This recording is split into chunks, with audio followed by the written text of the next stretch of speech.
So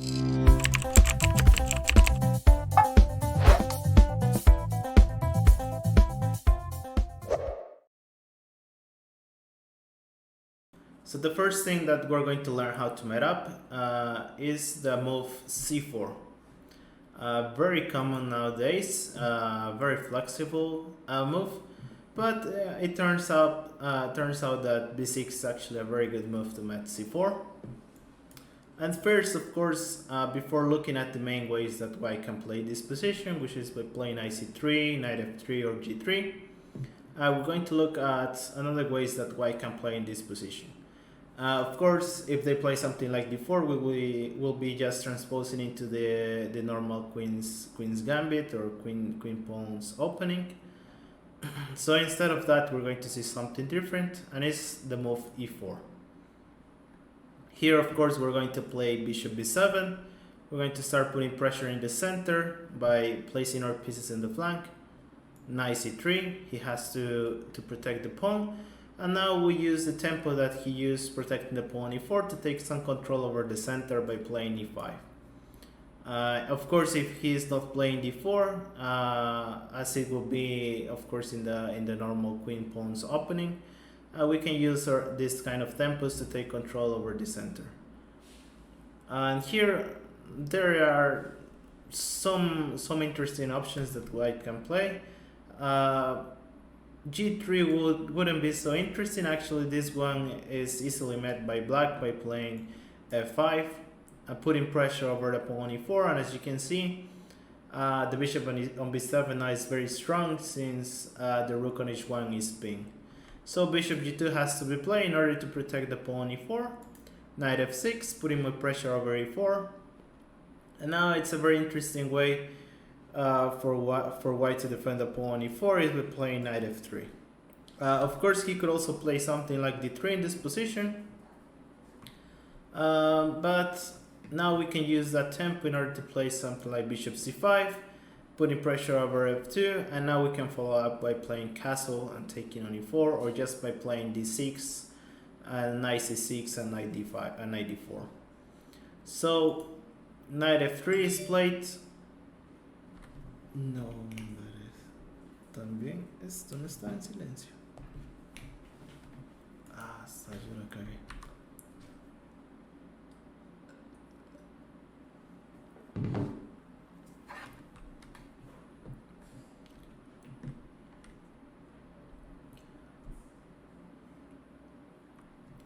So we're going to start by learning how to met the move c4, which is a very common move nowadays because they want to transpose into something different, like for example some Catalans, some Larsens, or they just want to play the English opening.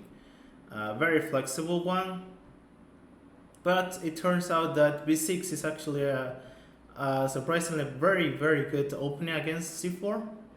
And before we just go into the main lines, which is white playing something like knight c3 or knight f3 or g3, we're going to look another option that white can use here. Obviously not d4, because d4 will just transpose into a queen pawn opening, and we obviously going to see that later. Instead, here white can play e4. And now black can play bishop b7. Of course, that's the reason why we play b6. And we start putting pressure on the center by placing our pieces in the flank. So now knight c3, defending the pawn e4. And we can use this tempo now to control the center by playing e5. And here there are some options for white. The easiest one to met is g3, which looks to be kind of normal for players who plays the English openings, or for those who plays the closed Sicilians. But here you can easily equalize the position by playing a5. The bishop on d7 is very strong, it's pinning the pawn e4. So now they have to defend it by playing bishop g2. Put more pressure by playing knight f6, knight f3. If they just defend by playing d3, we just can develop our bishop on c5 and follow up with castle, where the pawn f2 will be in a lot of pressure. So instead of that, they can play knight f3, which is also putting pressure over e5. And now here we can take.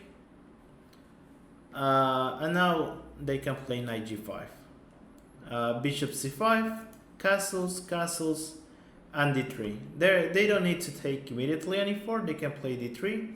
And of course, now we can take on d3 because it's our bishop that is hanging on b7. But of course, now it's white who's using tempos in order to gain his pawn back. So we can use those tempos to develop our pieces. Queen e7, knight c takes on e4. And now a very interesting move, bishop c6. With the idea that now if they play something like knight takes, pawn takes and bishop takes c6, now you can take with the knight. And you don't need to damage your structure. And of course, white has some serious troubles with the pawn on d3, which could be potentially a weakness after we play something like queen d6 and knight b5. That's why it's so important the bishop on c5, and if they trade it to take with the pawn, because we can take control over the square on d4. Very important.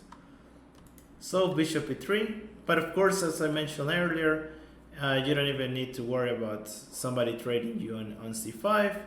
Here instead you can just swipe a lot of pieces of the board by playing knight takes, bishop takes c3, and with the very simple developing move knight a6, you can follow up with knight c5 and you will have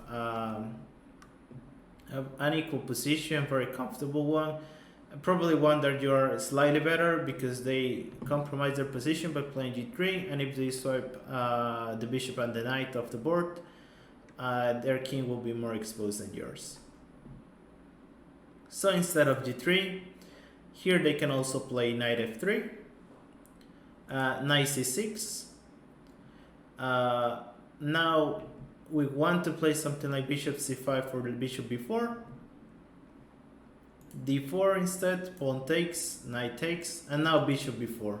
If he wouldn't play something like d4 and instead he would play something like, for example, d3, you could just play the move bishop c5 and take control over d4 and avoid white from playing d4 themselves. But here, of course, they have to take some risk and try to play for the center. And after pawn takes, knight takes on d4. Here we can use an idea, a very common idea in the Nimzo Indian, which is bishop b4. Now there are some moves that white can try here in this position. One of them is, for example, bishop b3. But after that, we can play simply bishop takes c3, pawn takes on c3, knight takes on d4, queen takes on d4. Of course, he has to take with the queen because the pawn on e4 was hanging, so he has to defend the pawn. Knight f6, e5, and it seems though like black is getting into some troubles, but the knight is very tricky in this position, and here you can play knight e4, f3, and knight c5. You see the knight is just jumping around, protecting some key squares, like for example the advance of this pawn to c5, queen g4, and now knight e6. You see the knight is really the hero of this position.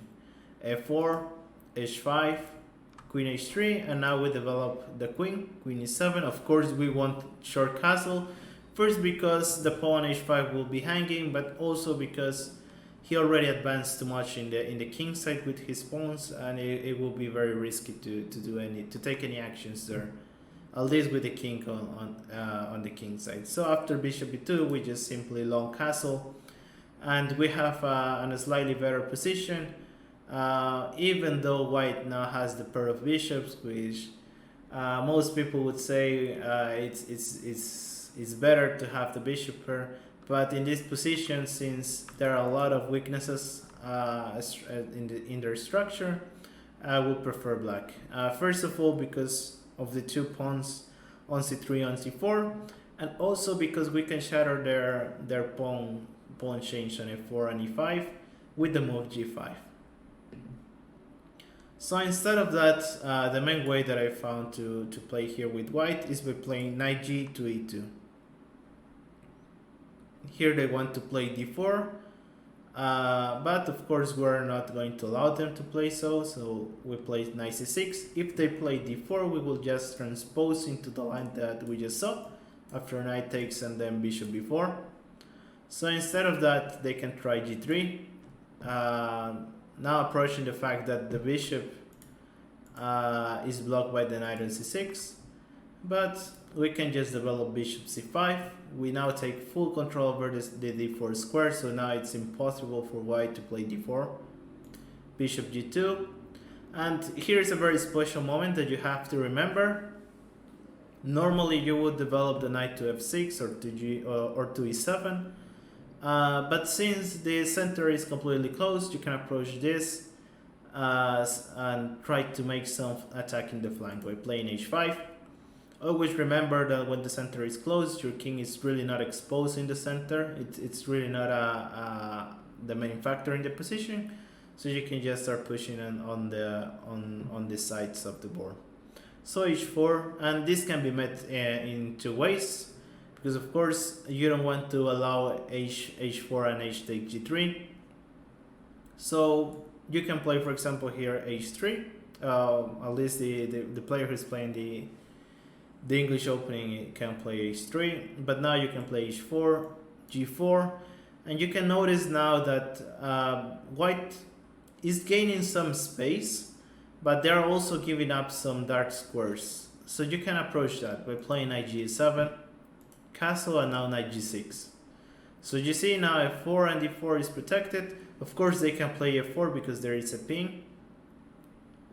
And now if, for example, they play something like d3, we can start a very interesting maneuver that can also be seen in the in some English opening, especially for those who plays the King's Indian or some c5 openings. They can see this maneuver, which is knight f8, a3, a5, g5, and now knight e6. And you see black has complete control over the square on d4, and now they can start jumping pieces into this square and controlling a lot of key squares in the center and in their camp too. So instead of that, they can also try knight a4, trying to get rid of the bishop and push the pawn to f4.